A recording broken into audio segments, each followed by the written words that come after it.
Well, howdy, partner. Name's Eureka Earl, and I thank you kindly for stopping by Guns and Nuggets.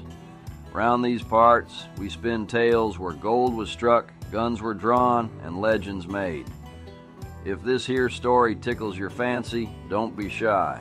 Tip your hat with a like, hitch your wagon with a subscribe, and tell your trail mates. Plenty more tales are waiting. Pull up a log and warm your hands by this fire here. Night's got a bite to it, the kind that reminds you winter don't care much for waiting. But we got time yet. Time enough for a story that's been needing the telling for near about 100 years now. I'm an old man these days, pushing 85 if I'm being honest, and my bones tell me when a storm's coming better than any weather report ever could. But my memory, now that's sharp as it ever was, especially for the old stories, the ones about men who lived when the West was still wild, when a man's word meant something and his gun meant even more. Tonight I'm going to tell you about Butch Cassidy and the Wild Bunch. Now, I never met Butch myself. He was gone before I was old enough to know what an outlaw was, but my granddaddy, he knew men who rode those trails, who drank whiskey in the same saloons where Butch and his boys planned their jobs. And when I was a boy, maybe 10 or 12 years old, sitting on porches just like this one, those old-timers would tell stories that'd make your hair stand on end. I remember one old cowboy, must have been 90 if he was a day, telling me about seeing Butch Cassidy ride through Brown's Park in 1899. Said Butch tipped his hat to the ladies, bought drinks for the house at the saloon, and was as friendly as your favorite uncle. Didn't look like no desperado, the old man told me. Looked like somebody you'd want at your Sunday dinner table. Then he'd laugh that wheezy laugh and add, "Course, the railroads and banks didn't see him quite so charitable. So settle in close, 'cause this story's gonna take us through the red rock canyons of Wyoming and Utah, down to the dusty plains where Butch and his gang, the Wild Bunch they called themselves, rewrote the rules of outlawry with charm, careful planning, and enough dynamite to blow half the safes in the American West clean off their hinges. The story starts with a man named Robert Leroy Parker, though most folks knew him by a different name entirely, Butch Cassidy. Now, Butch wasn't your typical gunslinging, shoot first, ask questions later kind of outlaw. No, sir. He had a grin that could charm a snake out of its skin and a peculiar talent for robbing trains without firing a shot if he could help it. The man had style, I'll give him that. Picture the West in the 1890s, partner. The frontier was closing in on itself like a steel trap. The open range that used to stretch forever was getting carved up by barbed wire.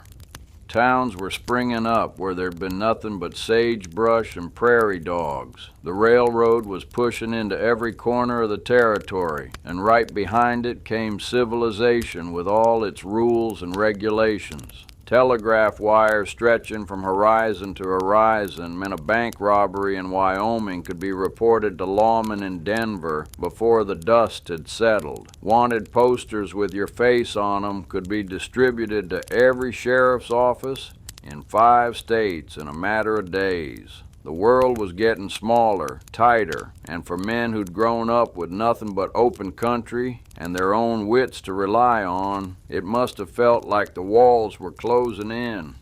I've been through that country myself, driven through it in automobiles, which would have seemed like magic to Butch and his boys, but even from a car window, you can see why outlaws loved it. Red rock formations rising up out of the desert like ancient temples, carved by wind and water over millions of years. Canyons so deep and twisted that a man could disappear into them and never be found unless he wanted to be. High plateaus where the air's thin and clear, where you can see for 50 miles in every direction and spot trouble coming long before it reaches you.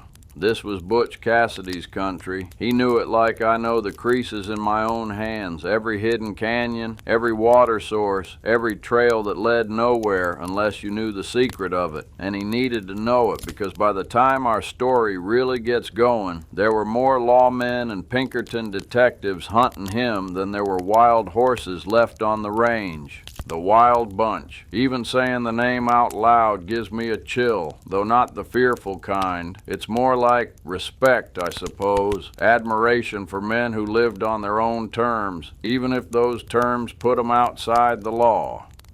The name sounds almost playful, don't it? Like a group of kids getting into mischief rather than hardened criminals robbing trains and banks across 3 states. And maybe that's fitting, because from what I've heard, there was something almost boyish about Butch and his crew. They played as hard as they worked, laughed in the face of danger, and seemed to genuinely enjoy the outlaw life, even when it had them running for their lives with a posse breathing down their necks. The gang wasn't just Butch, though he was the brains and the leader, no question about that. There was Harry Longabaugh, better known as the Sundance Kid. Quiet where Butch was talkative, deadly accurate with a 6-shooter and loyal as they come. There was Harvey Logan, called Kid Curry, who had a temper hot enough to melt railroad iron and wasn't afraid to use his gun when the situation called for it, or sometimes when it didn't. There was Ben Kilpatrick, the tall Texan, who stood 6'2" and could crack a safe like he was shelling peanuts. And there were others who rode with him at various times. Elsie Lay, Will Carver, Deaf Charlie Hanks. Men whose names are mostly forgotten now, but who were every bit as skilled and dangerous as the famous ones. My granddaddy used to say the Wild Bunch had more lives than a barn full of cats. They'd pull a job, vanish into the wilderness, and reappear weeks later in some town 300 miles away, spending money like water and laughing about how they'd made fools of the law once again. The Pinkertons and the railroad detectives and the local sheriffs, they all tried to bring them down, and for years they all failed. The hideouts became legend. Hole in the Wall in Wyoming, a remote valley surrounded by cliffs, accessible only through a narrow pass that 2 men with rifles could defend against an army. Robbers' Roost in Utah, a maze of canyons where the law wouldn't dare follow. Brown's Park, straddling 3 state borders, where a man could step from Wyoming to Colorado to Utah with a single stride and thumb his nose at jurisdiction. These weren't just hiding places, they were communities of sorts, where outlaws and their families could live without fear, at least for a little while. I've talked to old-timers who remembered those places in their heyday, children growing up in outlaw camps, women washing clothes in cold canyon streams, men sitting around campfires at night, planning their next job, or just enjoying the freedom that came from living outside the law's reach. But freedom like that don't last forever. Never does. The world was changing in ways that couldn't be stopped or robbed or dynamited. The frontier was closing. That's not just poetry, partner. It's historical fact. The U.S. Census Bureau declared the frontier closed in 1890, said there was no more unsettled land. And while there were still plenty of empty spaces, the point was that civilization was spreading like spilled coffee, soaking into every corner of the West. More than that, technology was catching up. Trains got faster. Telegraph communication became instant. Cameras meant your face could be copied and distributed everywhere. And the Pinkerton Detective Agency, now, they were something else entirely. A private army of manhunters, funded by railroad companies and banks that were losing money hand over fist to outlaws like Butch and his boys. The Pinkertons didn't care about jurisdiction, didn't care about state lines or legal niceties. They could follow a man across the country, across the world if need be, and they never gave up. ever. Once you were on their list, you stayed there until you were dead or in custody. Butch Cassidy knew all this. He wasn't stupid, far from it. He could read the writing on the wall as clear as anybody. The age of the outlaw was ending, and men like him were dinosaurs facing extinction. But what was he supposed to do? Go straight? Get a regular job punching cattle or mucking stalls for wages that wouldn't keep a man in tobacco and beans? Turn himself in and spend the rest of his life in prison? None of those options appealed much, so he did what he'd always done. Kept running, kept robbing, kept pushing his luck further and further until it finally ran out in a dusty Bolivian town that most Americans couldn't find on a map if you gave them a week to look. But I'm getting ahead of myself, like old men tend to do. We got a lot of trail to cover before we reach Bolivia. Got to talk about how a Mormon ranch boy from Utah became the most famous outlaw in America. Got to talk about the robberies. Lord, the robberies. Planned so careful and executed so bold they became the stuff of legend. Got to talk about the law closing in, about desperate flights and narrow escapes, about loyalty tested and sometimes found wanting. The fire's burning good now, and the night settled in proper. Stars are coming out overhead, more stars than you can count, scattered across the sky like diamonds on black velvet. Same stars Butch Cassidy looked up at from his camps in the wilderness, wondering how much longer he could keep running, wondering if there was any place left in the world where a man could be truly free. This is the story of the Wild Bunch, the last great outlaw gang, the men who robbed trains and banks with a combination of meticulous planning and sheer nerve that made them famous from Montana to Texas, the men who laughed in the face of danger, who valued loyalty above all else, who lived by their own code in a world that was rapidly deciding such codes were obsolete. It's a story about friendship and betrayal, about freedom and its price, about the end of an era and the men who refused to go quietly. It's about how the 20th century came stomping in with its progress and put an end to the kind of wild, lawless freedom that had defined the American West for generations. Most of all, it's a story about Butch Cassidy, a man who by all accounts was charming and clever, who avoided killing when he could, who treated his friends like family, a man who became a legend in his own lifetime and remains one to this day, though most of what folks think they know about him is half Hollywood invention and half whiskey-fueled tall tale. Now, I ain't gonna lie to you and say I know every detail of what happened. Some of this story's been lost to time, some of it got twisted in the telling, and some of it was probably never true to begin with. But I've spent my whole life collecting these stories, talking to old-timers who knew the men who knew Butch, reading every account I could get my hands on, separating the truth from the legend as best as any man can. So settle back, partner. Get comfortable. This is gonna take a while. The story of Butch Cassidy and the Wild Bunch isn't something you can rush through. It's got too many twists, too many characters, too many jobs pulled and narrow escapes made. It's got humor and tragedy, triumph and defeat, loyalty tested and hard choices made. It's the story of men who chose to live outside the law in a time when that was becoming harder by the day. Men who knew their way of life was dying but couldn't quite let it go. Men who rode hard and laughed loud and faced their fate, whatever it turned out to be, with courage and style. The Wild Bunch, the last free men of the American West, at least in their own minds. And for a few golden years at the turn of the century, they made the railroad companies and banks and even the mighty Pinkerton Detective Agency look like fools chasing shadows. I take a sip from my tin cup here, just coffee now, though there was a time I'd have something stronger in it. But at my age, coffee's excitement enough. My hands shake a little these days, and the cold gets into my joints, something fierce. But my mind's still sharp, and these stories, they're as clear to me as if they happened yesterday instead of more than a century ago.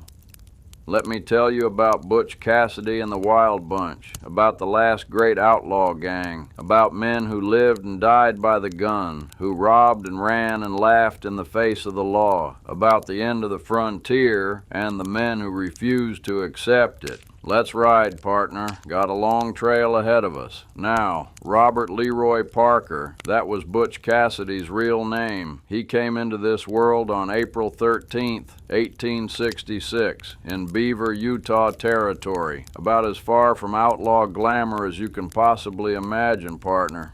His folks, Maximilian and Ann Parker, were good Mormon converts who'd come west with the faithful, looking for that promised land Brigham Young kept talking about. I had a great aunt who knew the Parker family back in the day. She used to tell me they were decent people, hard-working and God-fearing, the kind who'd give you the shirt off their back if you needed it. Max Parker worked himself near to death trying to scratch out a living from rocky soil that didn't want to give up nothing, and he expected his children to work just as hard. They had 13 young'uns in all. Can you imagine that? 13 mouths to feed on a hard-scrabble ranch in Utah Territory. Robert Leroy was the oldest boy, which meant responsibility landed on his shoulders early and heavy. By the time he was 10 years old, he was doing a full man's work, milking cows before dawn, mending fences that never wanted to stay mended, helping his pa with whatever needed doing from sunup to sundown. It was a hard life, the kind that ages a person before their time, but it was honest work, and the Parkers were honest people. They expected young Robert would follow in his father's footsteps, raise his own family, live that same hard-scrabble life. That's just how things were done. The family moved around some. These small Mormon settlements were always struggling, and sometimes you had to go where the work was. They finally settled in Circleville, Utah, a town so small it barely deserved the name. Maybe a dozen families, a general store, a church, and nothing but empty land stretching in every direction you looked. Young Robert, everybody called him Bob back then. He was a good kid by most accounts, bright, friendly, quick to laugh. One thing about him stood out, though. The boy loved horses more than just about anything in this world. Had a natural way with him that his pa noticed early on. Could gentle a green bronc better than men twice his age. Could read a horse's mood just by watching how it held its ears. That skill would serve him well later, though not in ways his parents would have hoped for or approved of. The trouble started when Bob was around 14 years old. He'd been working at a ranch owned by a man named Jim Marshall, earning a few dollars here and there to help the family, and that's where he met Mike Cassidy. Now, Mike Cassidy was a cowboy in the old sense of that word, which sometimes meant cattle thief as much as cattle herder. Nobody talked about it directly, but everybody knew Mike's cattle had a way of wearing different brands than they started with. He was somewhere in his 20s, good with a rope and a running iron, and for whatever reason, he took a shine to young Bob Parker. Mike taught the boy things his pa wouldn't have approved of. Not one bit. How to read brands and alter 'em so smooth you couldn't tell they'd been changed unless you knew exactly what to look for. Which cattle were poorly guarded and could be acquired without too much fuss. How to move stolen livestock through the territory without getting caught. Skills that would make a man's life easier, provided he didn't mind stepping outside the law to use them. But more than the practical knowledge, Mike Cassidy represented something else to young Bob. Freedom. Mike came and went as he pleased, answered to nobody, lived by his own rules. He had money in his pockets from jobs nobody asked too many questions about. He dressed better than the dirt farmers and regular cowboys, rode better horses, and seemed to be having a damn sight more fun than anybody who was following the straight and narrow path. Bob looked up to him something fierce. Here was a man who'd figured out that the rules were made by the rich and powerful to keep everybody else in their place, and he'd decided not to play that game. Whether that was wisdom or just rationalization probably depends on your point of view. But to a teenage boy tired of scraping by on a dirt-poor ranch, it looked an awful lot like freedom. My great-aunt told me the Parker family wasn't pleased about Bob's friendship with Mike Cassidy. Max Parker could see his oldest boy was heading down a wrong trail, and he tried his best to rein him in. But you know how it is with young men. Tell them something's wrong and forbidden, and suddenly it's the only thing they want to do. The more Bob's parents disapproved of Mike Cassidy, the more time Bob spent with him. Then Mike got himself into some trouble, cattle rustling charges that were likely to stick this time, and he lit out for parts unknown. Story goes that before he left, he gave Bob his gun and said something the boy never forgot. "Don't let the bastards grind you down, kid." Then he was gone, riding off into the sunset like something straight out of a dime novel. Bob was devastated. He'd lost his mentor, his friend, the man who'd shown him there was more to life than plowing fields and milking cows until your back gave out. In his grief and his anger at the world that had driven Mike away, Bob made a decision that would change everything. He started using Mike's last name. Called himself George Cassidy at first, though it had eventually become Butch when he took work as a butcher in Rock Springs.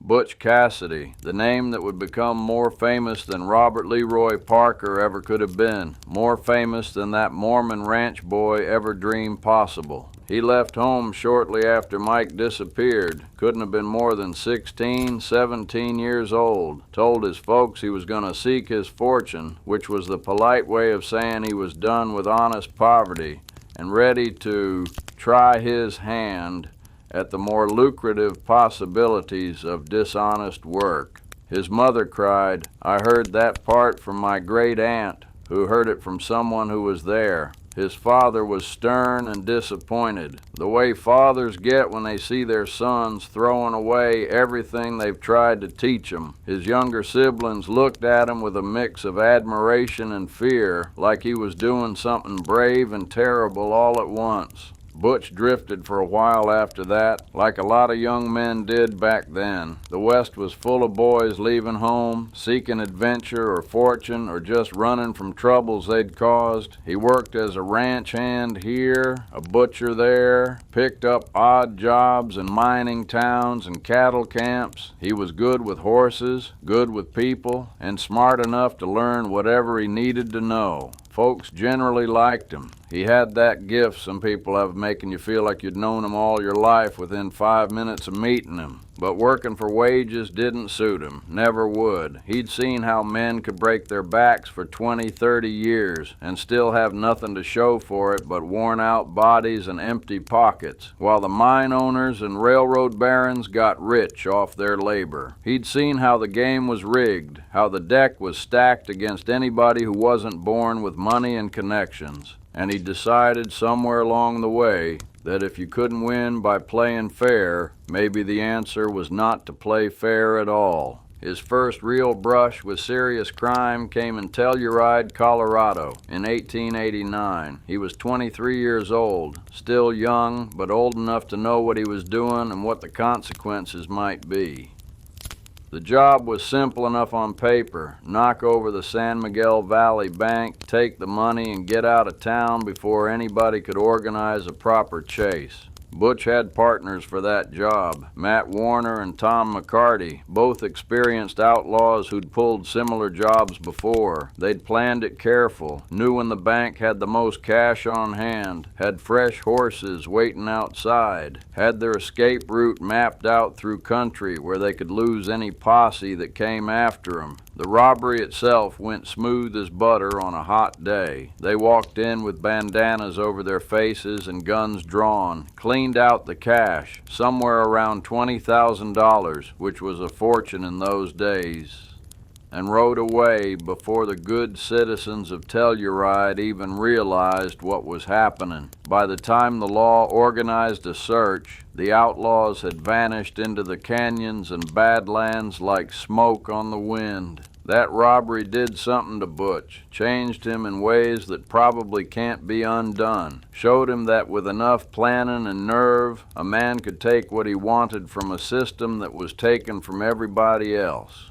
Showed him he was good at this, that he had a talent for crime the way some men have a talent for music or mathematics. And maybe most important, it gave him a taste of that freedom he'd been chasing since Mike Cassidy rode out of his life. $20,000 split 3 ways. That's more money than most working men would see in 5 years of honest labor, and Butch had got it in 5 minutes with a gun and some careful planning. The mathematics of that weren't hard to figure out. He laid low for a while after Telluride, let the heat die down like a smart outlaw does, used his share of the money to buy good horses and drift through Wyoming, getting to know the country, making connections with other men who lived outside the law. The network of outlaws and rustlers in those days was more organized than most folks realized. They had their own communication systems, their own safe houses, their own code of conduct. If you were vouched for by the right people, you could find help in just about any town in the West. Butch learned the landscape in ways the law never would. He learned where water could be found in the middle of the desert, which was knowledge that could save your life when you were on the run. He learned the trails that cut through the mountains, the ones that were too rough or too hidden for regular travelers, but perfect for men needing to disappear quick. He learned which ranchers were sympathetic to outlaws and which ones would turn you in for the reward money. He learned the locations of Hole in the Wall and Brown's Park and Robber's Roost, those legendary hideouts where a man could vanish for months if he needed to. Then, in 1894, he got caught, arrested for stealing horses, 3 of them from a ranch near Lander, Wyoming. He'd gotten sloppy or unlucky or maybe both. The law hauled him before a judge, and even though Butch put on his most charming performance, told a story about buying the horses from a stranger and not knowing they were stolen, the judge wasn't buying what he was selling.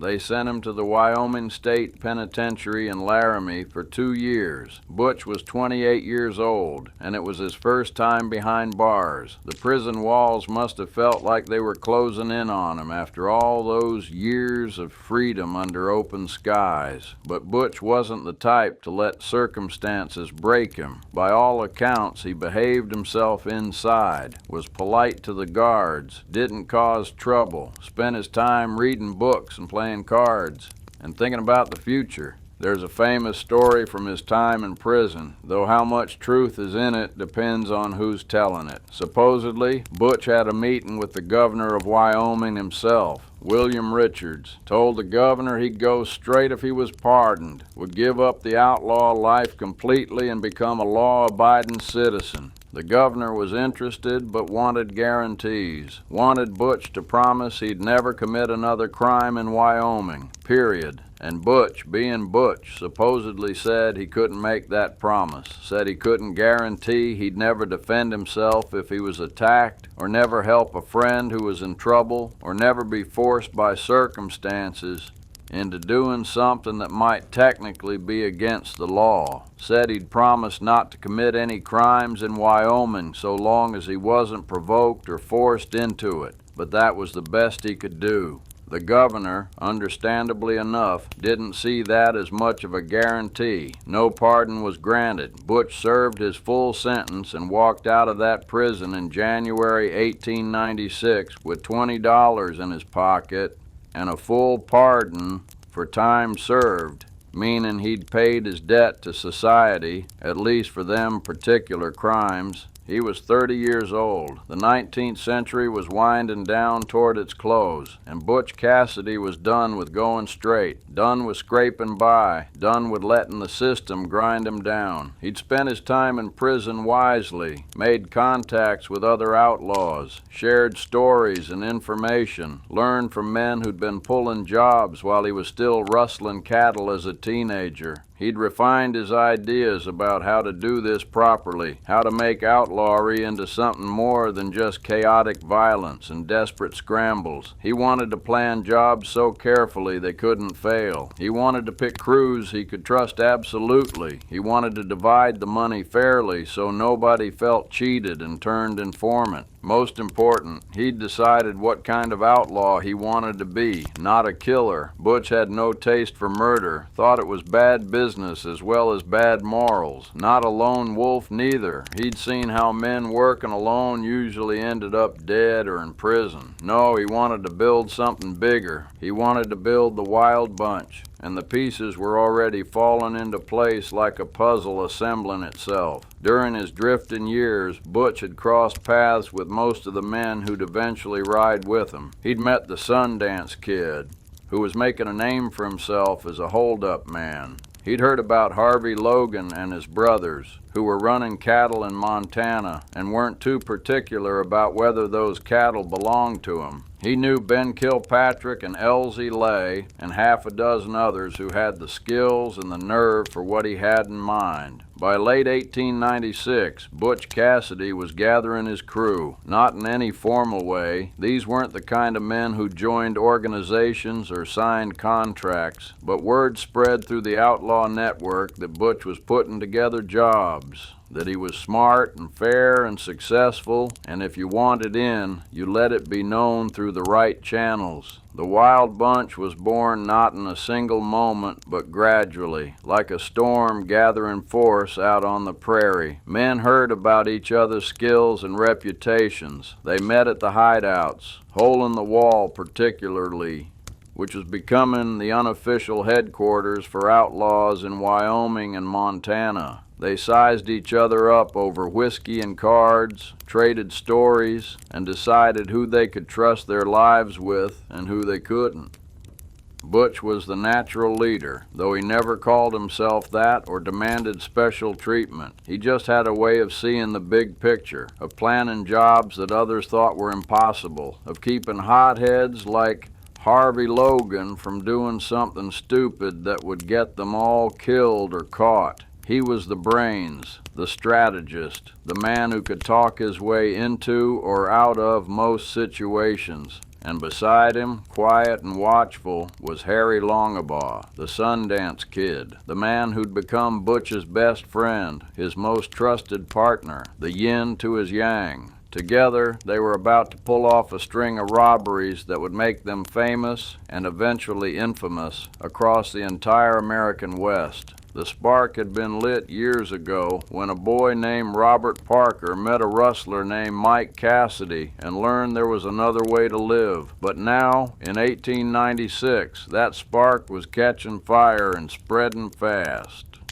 The Wild Bunch was rising, and the golden age of the American outlaw, the last golden age, was about to reach its final blazing climax. The railroads and banks didn't know it yet, but they were about to have a very expensive problem on their hands. I take another sip of my coffee and look out into the darkness beyond the fire's glow. Somewhere out there in the night, coyotes are yipping at the moon. The sound makes me think of Butch and his boys, riding through country just like this, laughing and planning their next job, believing they could outrun the future forever. They couldn't, of course. Nobody can. But Lord, they gave it one hell of a try. By 1896, all the pieces were on the board, partner. Butch Cassidy had served his time, learned his lessons, though maybe not the ones the law intended, and he was ready to build something that would make history. What he was creating wasn't just another gang of thieves. It was more like a criminal enterprise, run with more organization and professionalism than most legitimate businesses of that era. Now, I need to make something clear about the Wild Bunch before we go any further. It wasn't a fixed group with membership cards and regular meetings at the local schoolhouse. No, sir, it was more like a network, a web of skilled criminals who'd ride together on certain jobs, then scatter like buckshot and go their separate ways, only to regroup weeks or months later when the next big score came along. At its core, you had maybe a dozen men who rode together regularly, but the wider network included rustlers, horse thieves, safecrackers, and various other specialists who could be called in when their particular talents were needed. It was brilliant, really. Kept the law guessing, made it hard to pin down exactly who was in the gang and who wasn't. At the heart of it all stood Butch himself, 30 years old now, seasoned by his time in prison, and possessed of a charm that could make even his enemies like him despite themselves. I've heard stories from old-timers who met him, and they all say the same thing. Butch had a smile that lit up a room and a way of talking that made you feel like you were the most important person in the world. He treated his crew like family, made sure everybody got their fair share of the loot, and never asked a man to do something he wouldn't do himself. His right-hand man, his shadow, his partner in just about everything, was Harry Alonzo Longabaugh, the Sundance Kid. Now there's a name that's pure legend, but the man behind it was more complicated than any dime novel ever captured. Sundance got his nickname from a stint in the Sundance, Wyoming jail for horse theft when he was barely out of his teens. He'd been born back east in Pennsylvania, about as far from the Wild West as you can get, but had drifted westward as a young man and never looked back. The frontier had a way of calling to certain types of men, promising them freedom and adventure, and Sundance answered that call with his whole heart. Where Butch was talkative and friendly, Sundance was quiet, almost brooding. My granddaddy knew a man who'd seen Sundance in a saloon once, and he said the kid sat in the corner nursing a whiskey, watching everything with eyes that didn't miss a detail. Where Butch could talk his way into or out of most situations, Sundance preferred to let his guns do the talking when talk was needed. And Lord, could he shoot. They said he could put 6 bullets in a playing card at 20 paces, and I believe it. I once met an old man in Cheyenne, must have been back in the 40s, who claimed he'd seen Sundance demonstrate his skills. Said the kid drew faster than a rattlesnake strike and shot straighter than surveyor's line. But here's the thing, Sundance wasn't a killer for the sake of killing. Like Butch, he preferred to avoid bloodshed when possible. Unlike Butch, he didn't lose much sleep over it when bloodshed became necessary. The two of them together were like two halves of the same coin. Butch would plan the jobs with meticulous care, studying train schedules, banking procedures, guard rotations, escape routes. He'd map out every detail, every contingency, every possible thing that could go wrong. Sundance would stand at his shoulder, quietly pointing out potential problems, suggesting solutions in that soft-spoken way of his. And when the job went down, Butch would handle any talking that needed doing, while Sundance kept watch with his hand near his gun, ready for trouble. Then there was Harvey Logan, better known as Kid Curry. Now here was a different breed of cat entirely. Where Butch and Sundance had codes and limits, Kid Curry seemed to have been born without either. He was short, stocky, with cold eyes that made smart men nervous. Word was he'd killed his first man at 15, shot a fellow in a dispute over a card game, and didn't show much remorse about it. By the time he threw in with the Wild Bunch, Kid Curry had several more killings to his name. Butch kept him around because the man was useful, fearless in a fight, absolutely loyal to the gang, and his reputation alone made other outlaws think twice about crossing the Wild Bunch. But Butch also knew Kid Curry was dangerous, the kind who could get you all killed because he couldn't control his temper. There were others too. Ben Kilpatrick, the tall Texan, stood 6'2" and could crack a safe like he was opening a jar of preserves. Elsie Lay was one of Butch's oldest friends, smart and level-headed. Will Carver was a Texas cowboy who drifted into outlaw work, and there were more. Deaf Charlie Hanks, Laura Bullion, and others who rode with the gang at various times. The hideouts were crucial to everything. Hole in the Wall in northern Wyoming was the most famous, a valley surrounded by red cliffs, accessible only through a narrow pass that 2 men with rifles could defend against an army. Inside, there was good grass for horses, water from a creek, and enough space for several cabins. By the late 1890s, it had become a regular outlaw settlement. Robbers' Roost in southeastern Utah was even more remote, a maze of canyons where the law wouldn't dare follow without a guide, and guides who knew the territory weren't inclined to help the law. Browns Park, straddling 3 state borders, was another key location where outlaws could rest between jobs. The wild bunch would pull a job, then scatter to these hideouts. They'd lay low for weeks or months, let the heat die down, spend their money on whiskey and women and poker games. Then, when they needed more cash or just got bored, they'd regroup and plan the next operation. Their first major job as an organized gang came in August 1896, robbing a bank in Montpelier, Idaho. Butch planned it careful, and they rode away with over $7,000. The law barely knew what hit them. 6 months later, they hit another bank, then another. Each job was cleaner, more professional than the last, but it was the train robberies that would make them famous. In June 1899, the Wild Bunch stopped a Union Pacific train near Wilcox, Wyoming. They used so much dynamite on the safe that they near vaporized some of the money. Still, they got away with thousands, and the railroads finally realized they had a serious problem. The Pinkerton Detective Agency got involved then. These weren't local sheriffs you could outrun or outsmart. These were professional manhunters, and they were relentless. The game was changing, and Butch knew it. The Wild Bunch had made themselves too famous, too successful. Every lawman in 5 states was looking for them now. The tensions were rising like steam in a boiler. Couldn't keep this up forever. Something was going to give. Now we come to the heart of it, partner. The years when the Wild Bunch became legends. The years when they pulled off robberies so bold and so well executed that even the railroad companies had to grudgingly admire the craftsmanship, even while they were counting their losses and organizing pauses. The glory days, if you want to call them that, though glory's got a way of looking different depending on which end of the gun you're standing on. It was the trains that made Butch Cassidy and the Wild Bunch famous across the whole American West. Banks were one thing. Walk in, point your guns, take the money, ride away. Trains were something else entirely.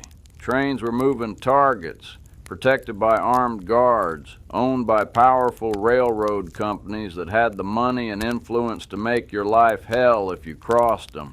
Robbing trains took planning, nerve, and perfect timing. It took professionals, and that's exactly what the Wild Bunch were. The Union Pacific Railroad ran through Wyoming like a steel ribbon, carrying payrolls and shipments of cash and valuables from one end of the territory to the other. To the railroad companies, those trains represented commerce and progress. To Butch Cassidy, they represented opportunity. The first big train robbery came on June 2nd, 1899, near a place called Wilcox, Wyoming. I've been to that spot. There's nothing there now but empty prairie and a historical marker that tells a sanitized version of what happened. But if you stand there and close your eyes, you can almost hear it. The whistle of the train, the thunder of horses' hooves, the blast of dynamite echoing across the plains. Butch had planned this job for months. He knew the train schedules, knew which ones carried the most cash, knew where the best spot was to stop the train, far enough from any town that help wouldn't arrive quick, but close enough to water and good horse country that they could make their escape.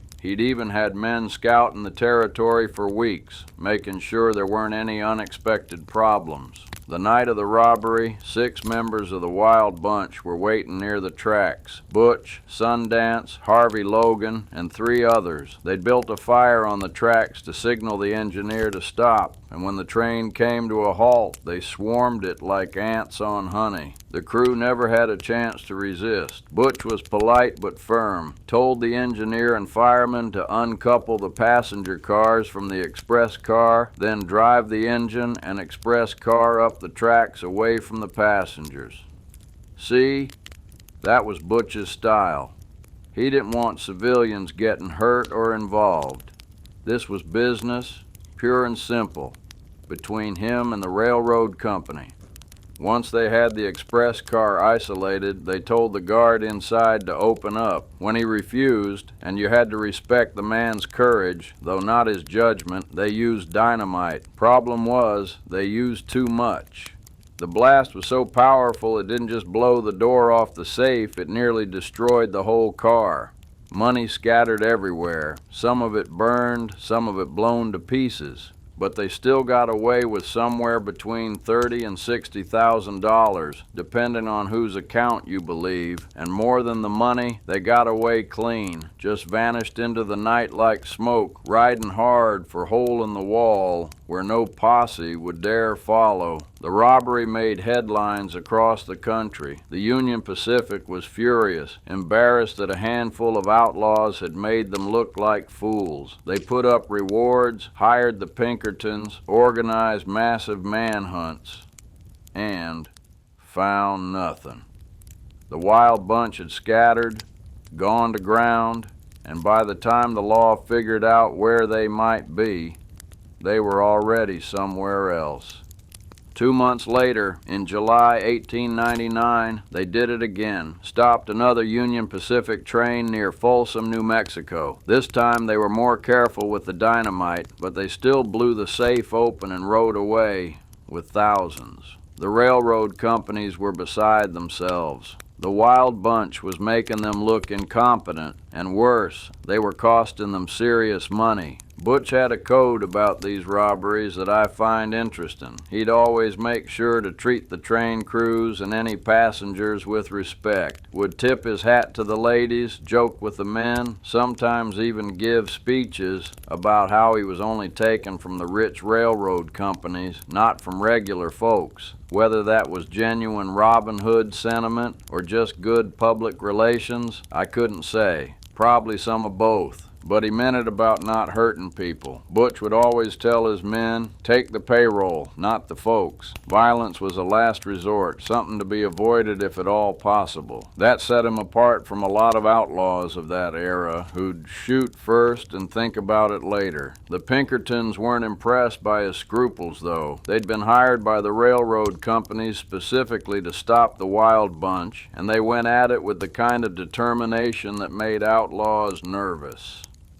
These weren't local sheriffs who'd give up after a few days. These were professional manhunters who'd follow you to the ends of the earth if necessary. The Pinkertons started building files on every member of the wild bunch. They collected photographs, and photographs were still relatively new technology back then. Gave the law an advantage they'd never had before. They tracked movements, interviewed witnesses, built timelines. They were methodical, patient, and absolutely relentless.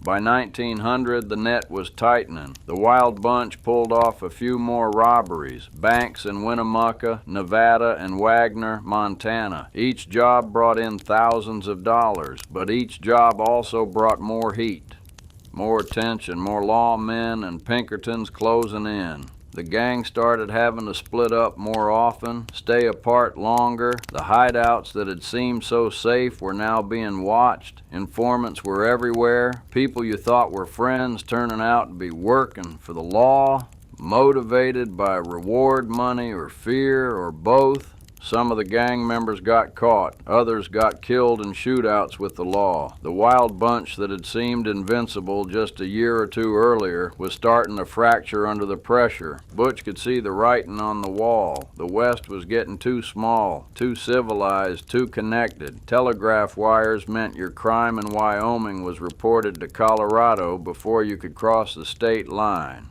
Photographs meant your face was on wanted posters from Montana to Texas. The Pinkertons meant you were never really safe, never really free, always looking over your shoulder. The glory days were coming to an end, whether Butch wanted to admit it or not. The 20th century was arriving, bringing with it progress and law and order, and there wasn't much room in that new century for men like Butch Cassidy and the Wild Bunch.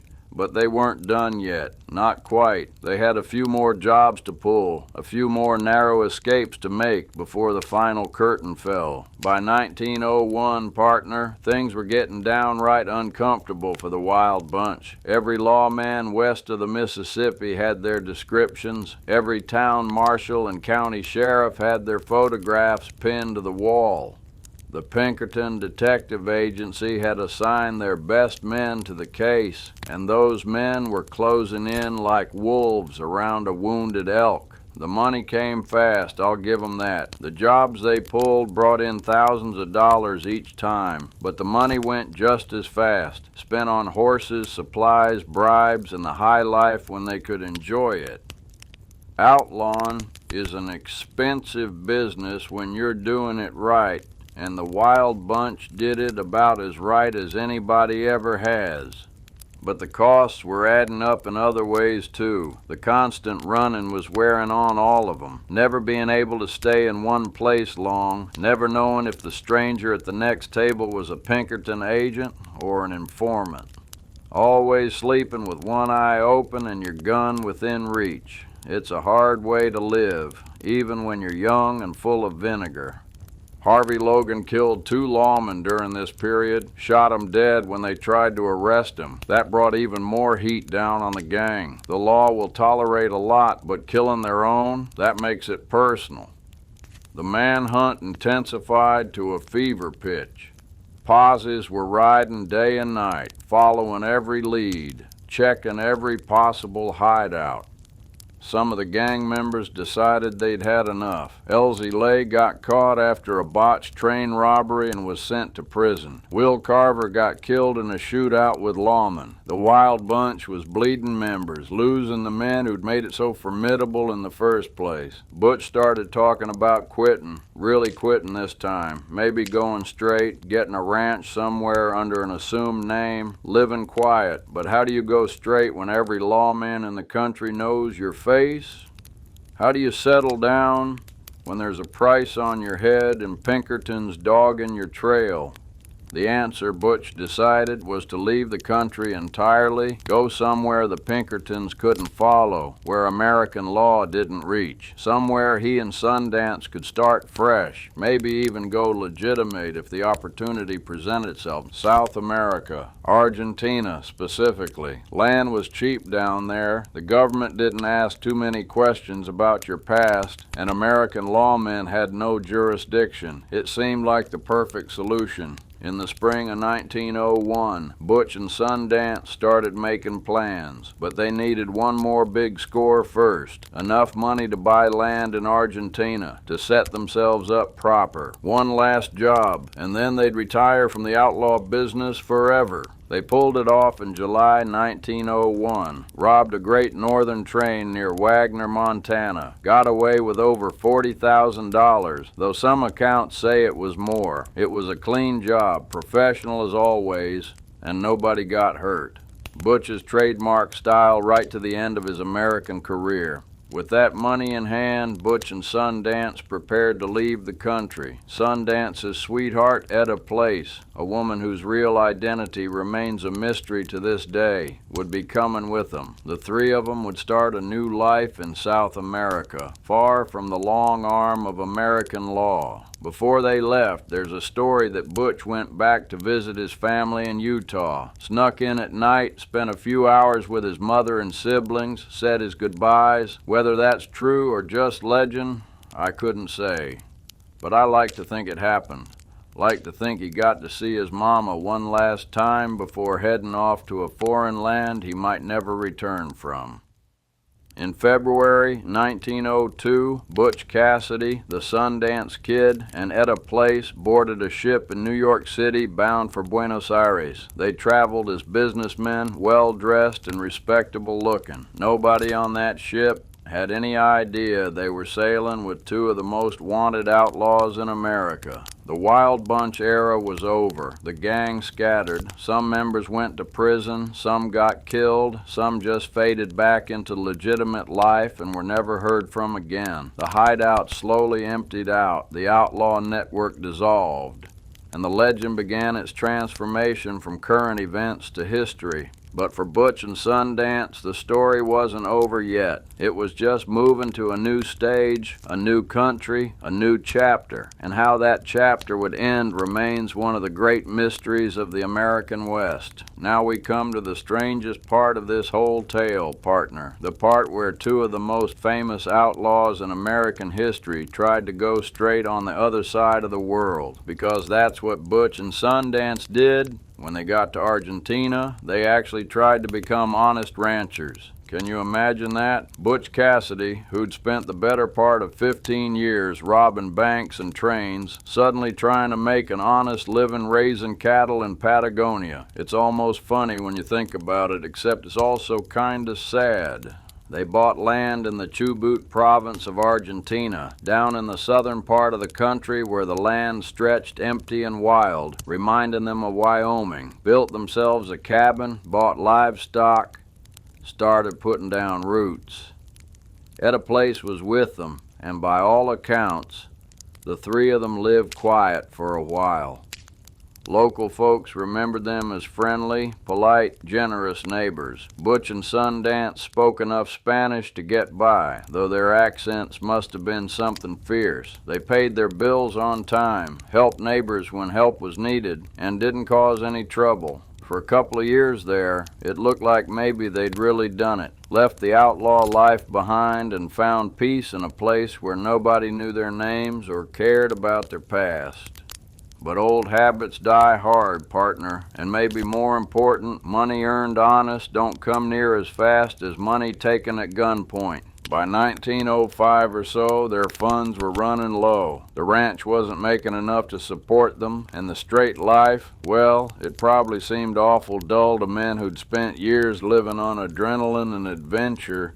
The quiet stretched out too long. The peace started feeling like boredom. So they went back to what they knew, started robbing banks again, this time in Argentina, then in Bolivia after things got too hot in Argentina. Same methods they'd used in the States, careful planning, quick execution, clean getaways. For a while, it worked just fine. But the Pinkertons hadn't forgotten about them. Even down in South America, the long arm of the detective agency was reaching. They'd tracked Butch and Sundance to Argentina, had sent agents down there to confirm their location. The word went out to South American police. These men are wanted in the United States, and there's reward money for anyone who brings them in. Etta Place, wise woman that she was, decided she'd had enough. Around 1906 or 1907, she left, went back to the United States, and from that point on, she vanishes from history completely.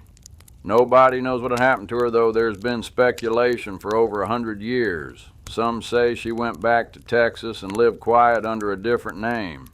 Others say she died young. The truth went with her to whatever grave she's buried in. Without Etta, with the law closing in once again, Butch and Sundance kept moving. Bolivia was poorer than Argentina, more lawless, a place where two gringos with guns could still operate if they were careful. They pulled a few more jobs, payrolls mostly, easier targets than banks. And then came November 1908 in a tiny mining town called San Vicente, Bolivia, high in the mountains, so remote it barely existed on any map. Butch and Sundance had just robbed a payroll. Some accounts say it belonged to a mining company, others say it was a courier carrying money, and they'd holed up in a small adobe house to wait out the night before moving on. But somebody had reported them. Somebody always does, eventually. The Bolivian cavalry arrived, maybe a dozen soldiers armed with rifles surrounding the house. What happened next depends on who's telling the story. The official version says there was a shootout that lasted into the night. The soldiers heard shots from inside the house. When morning came and they finally went in, they found two dead gringos. One shot in the head, one in the chest. The soldier said it looked like one had shot the other, then turned his gun on himself rather than be taken alive. The bodies were buried in unmarked graves in San Vicente's small cemetery. The Bolivian authorities reported that the notorious American bandits Butch Cassidy and the Sundance Kid were dead. But here's the thing, partner. Nobody ever positively identified those bodies. The soldiers who found them had never seen Butch or Sundance before, were just going on descriptions. And as word filtered back to the United States over the following months and years, a lot of people who knew Butch and Sundance didn't believe they were really dead. There were sightings, dozens of them, all across the American West. People claimed they'd seen Butch Cassidy in Nevada, in Wyoming, in Mexico. Some said Sundance came back too, that he'd died in Uruguay years later. Butch's family, his sister Lula in particular, insisted till her dying day that Butch had come home, that she'd seen him and talked to him years after he was supposedly killed in Bolivia. Were they telling the truth? Was it wishful thinking? Were they protecting a brother who'd survived and wanted to stay dead to the law? Nobody knows for certain. I've studied this mystery my whole adult life, read every account, talked to every person I could find who might know something, and I still can't say for certain what happened in San Vicente that night in 1908.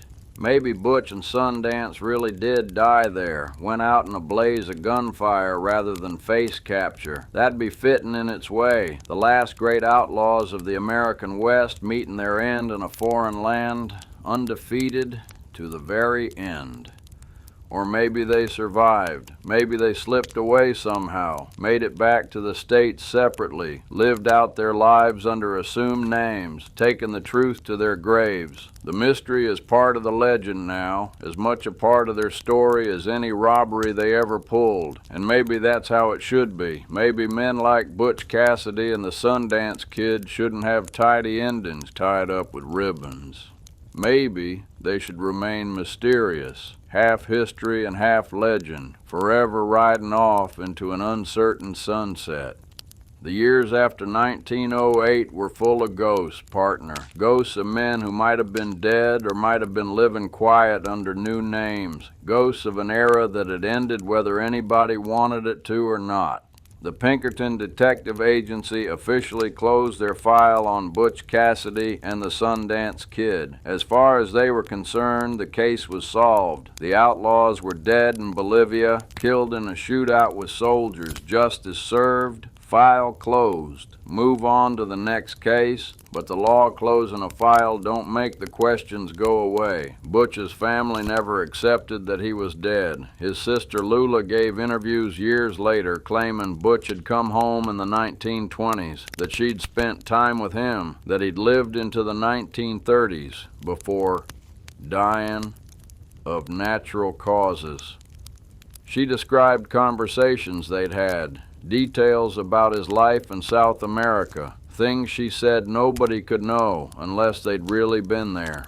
Was she telling the truth, or was it a sister's love refusing to accept that her brother had died violently in a foreign land? There were others who claimed to have seen Butch. A man in Spokane, Washington, said Butch had worked at a ranch he owned in the 1920s, went by a different name, but eventually admitted who he really was.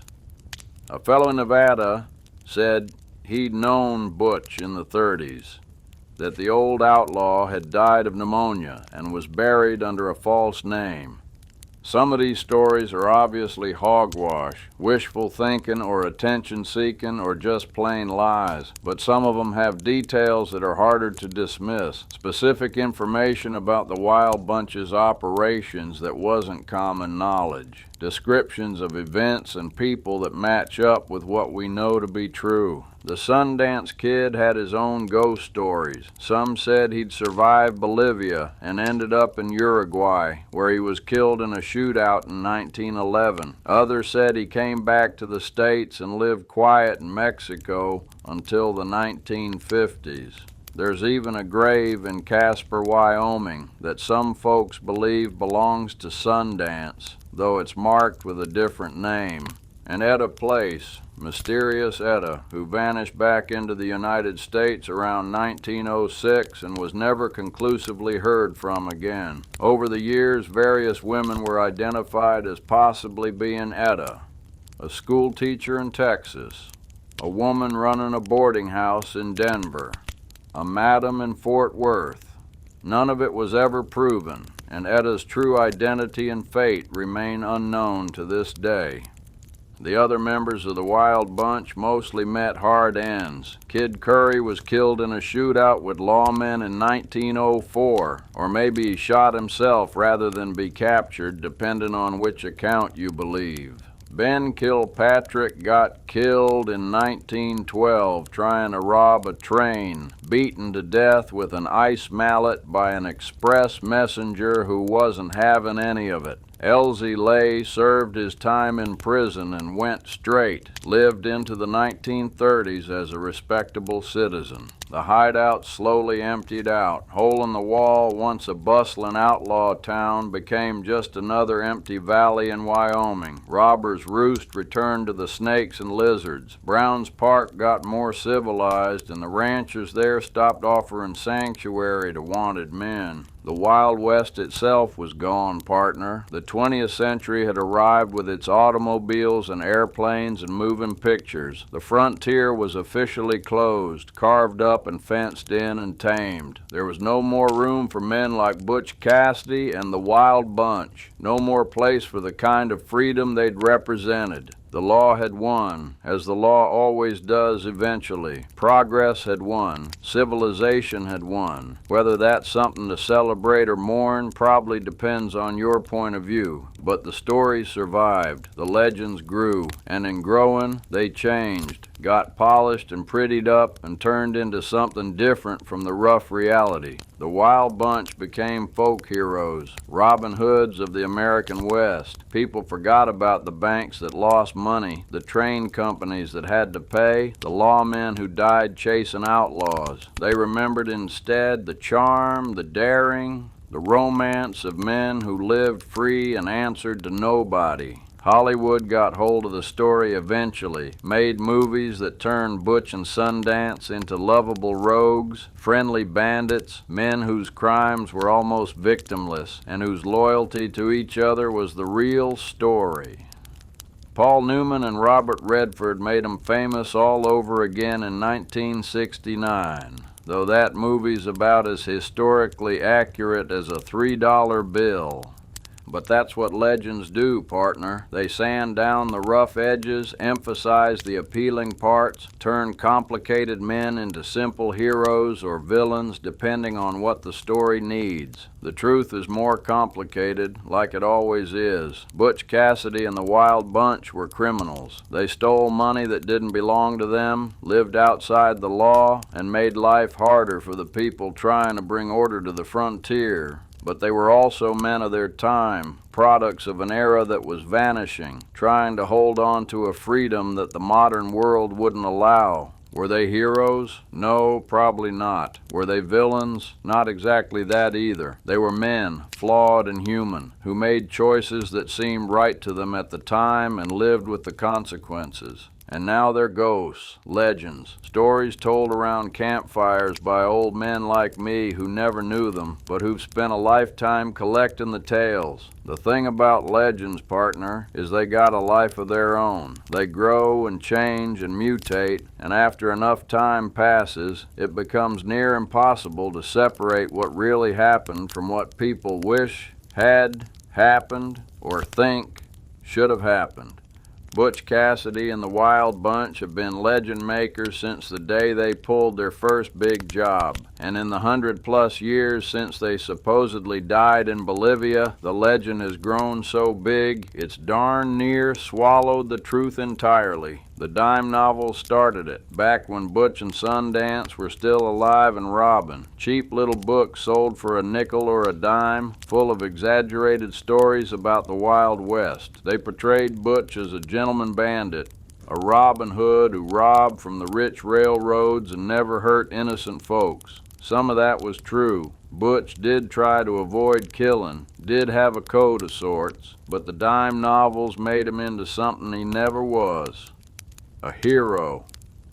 After they died or disappeared, depending on what you believe, the legend really took off. People who'd never met Butch Cassidy told stories about him like they'd ridden with the Wild Bunch themselves. Every robbery got bigger in the telling, every escape more miraculous, every shootout more dramatic. By the 1920s and 30s, old-timers all across the West were claiming they'd known Butch, had drunk with him, had hidden him from the law. Some of these stories might have been true. Butch knew a lot of people, traveled widely, made friends easy. But most of them were probably just old men wanting to be part of something bigger than their ordinary lives, wanting to touch history even if they had to invent the connection. The Wild Bunch became symbols of American individualism, of the frontier spirit, of resistance to authority. People forgot they were criminals and remembered instead that they were free, truly free in a way that modern folks could only dream about. Hollywood cemented the legend. That 1969 movie with Newman and Redford, Butch Cassidy and the Sundance Kid, it's a great film, don't get me wrong, but it's about as historically accurate as a fairy tale. The real Butch and Sundance probably didn't look like movie stars, didn't crack wise like comedians, and their relationship, while close, probably wasn't quite the bromance the movie portrayed. But that's what the movie gave us, and that's what most people know now. The legend replaced the history, and most folks don't even know there's a difference. The myths multiplied over the years. Some said Butch had buried treasure somewhere in Utah or Wyoming. Millions of dollars from his robberies hidden away and never recovered. Treasure hunters still search for it, though there's no evidence it ever existed. Butch and his boys spent money as fast as they stole it, and what they didn't spend got divided among the gang. There was no buried treasure, just a good story that won't die. Others claim Butch had worked for the railroad companies as a detective after faking his death in Bolivia, that he'd used his knowledge of outlaw tactics to help catch other criminals. There's no proof of that neither, but it's a appealing idea. The poacher turned gamekeeper, the outlaw redeemed. Some of the wildest theories say Butch never went to South America at all, that the whole Bolivia story was a cover, that he lived out his life in the American West under an assumed name. There's even a grave in Utah that some folks believe is Butch's, though DNA testing has been inconclusive. The truth, whatever it is, got buried under decades of storytelling, and maybe that's fitting. Maybe men like Butch Cassidy and the Wild Bunch deserve to be legends more than they deserve to be history. Maybe the myth serves us better than the facts would. What can't be denied is the impact they had. The Wild Bunch represented the last gasp of the Old West, the final hurrah of the American outlaw before the modern world shut that door forever. They were the end of something, the end of the frontier, the end of limitless space and freedom, the end of an era when a man could reinvent himself, disappear into the wilderness, live outside society's rules. After the Wild Bunch, there were no more great outlaw gangs. Oh, there were criminals plenty, bank robbers and bootleggers and gangsters, but they were different, products of a more modern world. They used automobiles instead of horses, machine guns instead of six-shooters. They operated in cities, not wilderness. The romance was gone, replaced by something harder and meaner. The Wild Bunch were the last of their kind, and in being the last, they became immortal, at least in story and song and the collective memory of a nation that still, more than a century later, hasn't quite decided how it feels about them. Were they heroes, villains, something in between? The answer probably depends on who you ask and when you ask them. But what's undeniable is that they captured something, some spirit of independence and adventure and damn the consequences living, that still resonates today. People want to believe the legends, want to believe there was a time when men could be truly free, when the rules didn't apply if you were smart enough and brave enough. Want to believe in Butch Cassidy's smile and Sundance's gun and the Wild Bunch riding through the canyons, laughing in the face of danger. And who am I to say they shouldn't? I've spent my whole life telling these stories, keeping these legends alive. If the truth and the myth have gotten tangled up together, well, maybe that's just the nature of legends. Maybe that's how it's supposed to be. The Wild Bunch rode hard, lived free, and went out on their own terms, or at least least that's what we like to believe. Whether they died in Bolivia or lived on in secret, whether the stories are true or embellished or outright invented, they're part of American mythology now. Part of how we understand ourselves, our past, our dreams of freedom and adventure. And as long as people tell stories around campfires, as long as old men like me keep talking about the old days, Butch Cassidy and the Wild Bunch will keep riding. Forever young, forever free, forever just one step ahead of the law. That's the power of legend, partner. It makes men immortal. The fire's burning low now, partner, and this old man's voice is getting tired. But we're near the end of our trail, so let me finish this tale proper. When you hear the wind whistling through the sage at night, and if you listen careful, it sounds almost like laughter. Maybe that's just the ghost of Butch Cassidy, still amusing himself at how the world changed after he was gone. Or maybe it's just wind. Sometimes wind is just wind, and ghosts are just stories we tell ourselves to make the past feel more alive. But I'll tell you what ain't just a story. The fact that Butch Cassidy and the Wild Bunch lived and rode and pulled off some of the boldest robberies the American West ever saw. That's history, carved in stone as sure as those canyon walls they used to hide in. I've spent most of my 85 years collecting these stories, separating truth from legend as best I could, though I'll admit the line between them gets mighty blurry sometimes. I've talked to old-timers who knew people who rode with Butch. I've stood in the places where they pulled their jobs, walked through the ghost towns that were once their hideouts. I've read every account, studied every photograph, chased down every lead, and what I've learned is this. Butch Cassidy and the Wild Bunch were the last of their kind, the last great outlaw gang of the American frontier. After them, the world changed too much for men like that to exist. The wilderness got tamed, the open spaces got fenced, the telegraph and railroad and eventually the automobile made it impossible to disappear the way they used to. They were dinosaurs, partner, living at the end of their age. They knew it too, I think. That's why Butch and Sundance ran all the way to South America. They were trying to find a place where the old ways could survive a little longer. But even there, the modern world caught up with them eventually. The outlaws are gone now, every last one of them dead or disappeared into respectable old age under assumed names. The hideouts are empty, just tourist attractions now, if they're anything at all. Hole in the Wall is just another valley in Wyoming. Robber's Roost is just another maze of canyons that hikers explore with GPS devices. The wildness has been mapped and measured and made safe. But the stories stick like dust in canyon air. They persist because they tell us something about ourselves, about who we were, and maybe who we still want to be. Americans have always loved outlaws, loved the idea of men who make their own rules and live free. We're a nation built by people who didn't fit in where they came from, who headed west looking for freedom and opportunity, who weren't too concerned about whether the law approved of how they got it.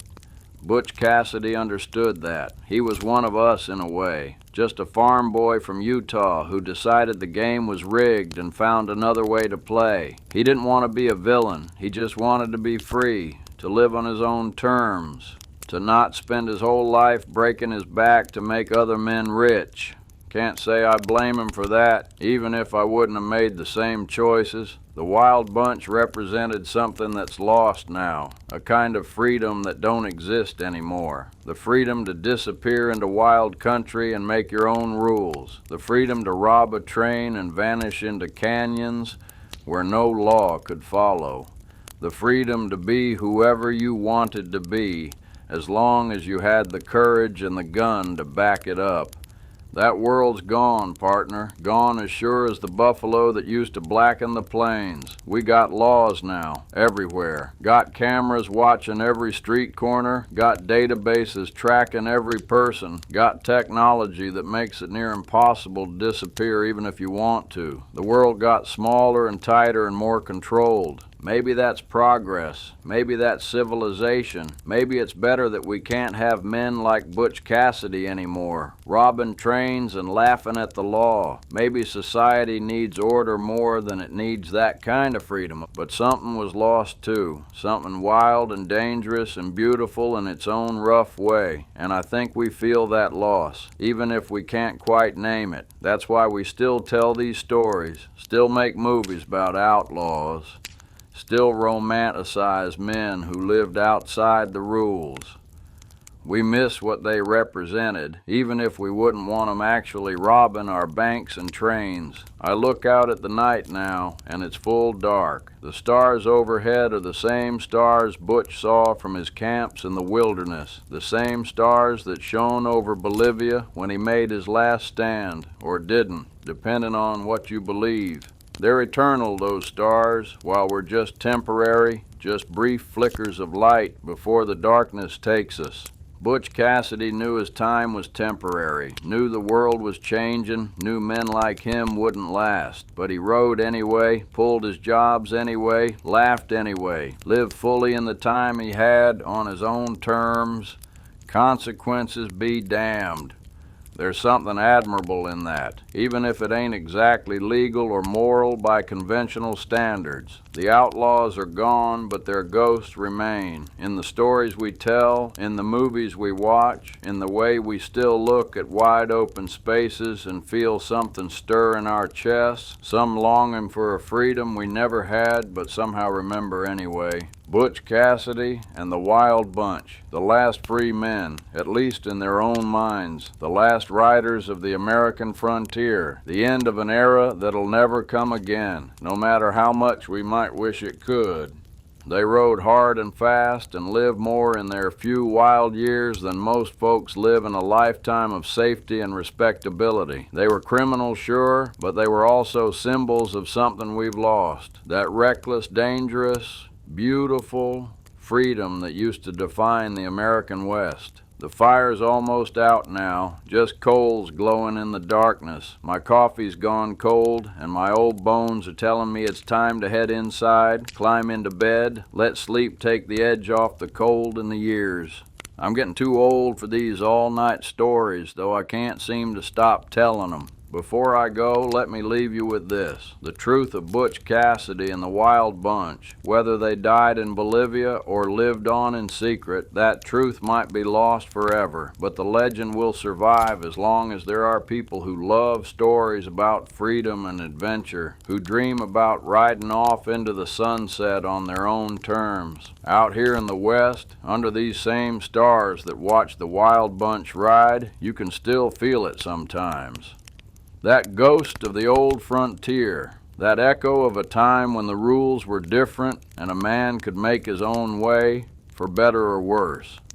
Butch Cassidy and the Sundance Kid might be dead, but what they represented, that wild, free spirit of the American West, that's immortal. It lives on in every story we tell, every canyon we explore, every time we look at open country and feel that pull toward the horizon. They're still riding, partner. Somewhere in the collective memory of this nation, Butch and Sundance are still riding, still one step ahead of the law, still laughing in the face of danger. Forever young, forever free, forever the last great outlaws of the American frontier. And that's the truth of it, or close enough to true that it don't matter. The facts might be buried in Bolivian soil or scattered across the West in unmarked graves, but the legend rides on. So here's to Butch Cassidy and the Wild Bunch. Here's to the last free men. Here's to the end of the frontier and the beginning of the myth. The outlaws are gone, but the stories remain. And as long as old men like me keep talking, as long as folks keep listening, those stories will never die. Good night, partner. The trail ends here, at least for tonight. But the legend rides on forever and always across the dusty plains and red rock canyons of the American West. Sleep well, and if you dream of riding free under endless skies with the law far behind and adventure waiting over the next ridge, well, that's Butch Cassidy's ghost paying you a visit. Tip your hat to him. He earned it.